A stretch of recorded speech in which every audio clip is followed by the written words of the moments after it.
Merci, Monsieur le ministre. La parole est à Madame Stéphanie Do. Merci, Monsieur le Président. Chers collègues, Monsieur le ministre de la Transition écologique et solidaire, la Seine-et-Marne est actuellement frappée par de fortes inondations dues aux crues de la Marne au nord et de la Seine au sud.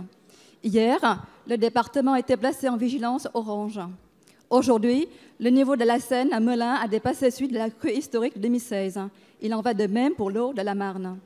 Ces inondations ont des conséquences désastreuses sur l'activité de la Seine-et-Marne et elles touchent aussi bien des territoires ruraux que des territoires urbains. Pour la population, les craintes provoquées par ces inondations sont d'autant plus fortes que le souvenir de la crue 2016 est encore vif.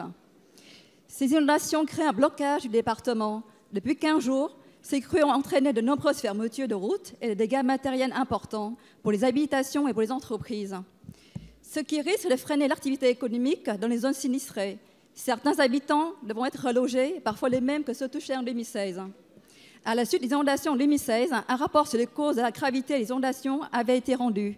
Ce rapport mettait en lumière certains dysfonctionnements, comme le manque de réactivité des gestionnaires d'autoroutes ou la nécessité de renforcer la coopération entre les services de l'État et les collectivités locales dans la gestion des crues. En Île-de-France, une stratégie locale de gestion des risques d'inondation pour la métropole francilienne avait été adoptée en fin 2016 pour rendre moins vulnérables les zones inondables et améliorer la gestion de la crise. Quel bilan le gouvernement peut-il tirer de ces recommandations et la mise en œuvre de cette stratégie au regard des inondations actuelles? Dans quelle mesure le gouvernement envisage-t-il de mettre en œuvre des aménagements dans toutes les communes au cours de la Seine afin de prévenir les inondations? Peut-être ces mesures pourraient-elles faire partie du prochain projet de loi Logement, Aménagement et Numérique? Merci.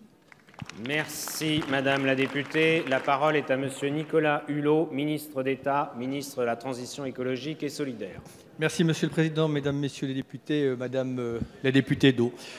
Vous l'avez dit, notre pays a connu depuis le début de l'année 2018 un niveau de précipitation très élevé, à telle enseigne que dans certains territoires, il a plu au mois de janvier d'ores et déjà 5 fois plus que la moyenne. Donc évidemment, certaines rivières sont sorties de leur lit et à la suite des crues de 2016, le réseau de prévision a été amélioré. Ce qui fait que dès le début de la semaine, le réseau Vigicru a émis des alertes qui ont permis de diffuser des messages adaptés à la fois aux populations, mais évidemment aux acteurs qui sont concernés, notamment en leur demandant de limiter autant que faire se peut les déplacements et en rappelant l'importance de respecter les signalisations qui sont mises en place.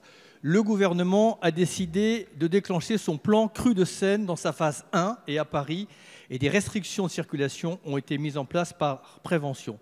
Nos équipes suivent heure par heure la situation. D'ailleurs, au moment où je vous parle, Sébastien Lecornu et Brune Poirson sont dans la cellule de crise. Au-delà d'une prévision de bonne qualité, il est nécessaire de se préparer à mieux gérer ces événements. C'est l'objet des plans de prévention des risques naturels. Plus de 11 500 PPR inondations ont déjà été élaborés ou sont en cours d'élaboration. Et c'est également l'objet des plans d'action de prévention des inondations qui sont élaborés par les collectivités.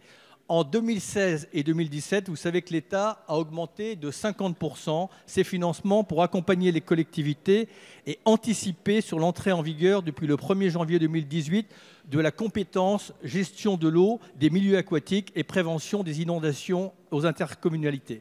En tout cas, ce que je peux vous dire, c'est que pour la mise en œuvre du plan d'action, nous associerons évidemment les parlementaires dans ces traductions réglementaires et opérationnelles. Merci, Monsieur le ministre.